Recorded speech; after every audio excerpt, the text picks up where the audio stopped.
ಚಾವುಂಡಿ ದೈವದ ಬಗ್ಗೆ ಅಪಹಾಸ್ಯ ಮಾಡಿದ ಹಿನ್ನೆಲೆ ಕೊನೆಗೂ ರಿಷಬ್ ಶೆಟ್ಟಿ ಬಳಿ ಕ್ಷಮೆ ಯಾಚಿಸಿದಂತ ರಣವೀರ್ ಸಿಂಗ್ ಹೊಗಳುವ ಭರದಲ್ಲಿ ಎಡವಟ್ಟು ಮಾಡಿಕೊಂಡಿದ್ರು ರಣವೀರ್ ಸಿಂಗ್.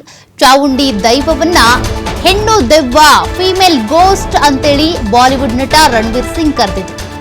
ರಿಷಬ್ ಮುಂದೆಯೇ ದೈವದಂತೆ ಅನುಕರಣೆ ಮಾಡಿ ಟ್ರೋಲ್ಗೂ ಒಳಗಾಗಿದ್ರು. ರಣವೀರ್ ವಿರುದ್ಧ ಆಕ್ರೋಶಗೊಂಡಿದ್ರು ದೈವಾರಾಧಕರು. ಇದರ ಬೆನ್ನಲ್ಲೇ ಸೋಷಿಯಲ್ ಮೀಡಿಯಾದಲ್ಲಿ ರಣವೀರ್ ಸಿಂಗ್ ಪೋಸ್ಟ್ ಮಾಡಿದ್ದಾರೆ. ನಮ್ಮ ದೇಶದ ಸಂಸ್ಕೃತಿ ಧಾರ್ಮಿಕ ಆಚರಣೆಗಳ ಬಗ್ಗೆ ನನಗೆ ಗೌರವ ಇದೆ ಅಂತ. ರಿಷಬ್ ಶೆಟ್ಟಿ ಅವರ ಅಭಿನಯವನ್ನು ಹೊಗಳುವ ಬರದಲ್ಲಿ ಈ ರೀತಿಯಾಗಿ ಟೀಕೆ ಮಾಡಿದ್ದು ಈಗ ಆಕ್ರೋಶಕ್ಕೆ ಗುರಿಯಾಗಿತ್ತು. You saw it? What shot that he gave?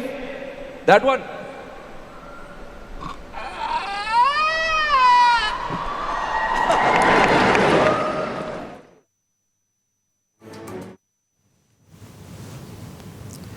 ನೋಡಿ, ಚಾವುಂಡಿ ದೈವವನ್ನ ಹೆಣ್ಣು ದೆವ್ವ ಅಂತೇಳಿ ಕರೆದಿದ್ರು ರಣವೀರ್ ಸಿಂಗ್ ಅವರು.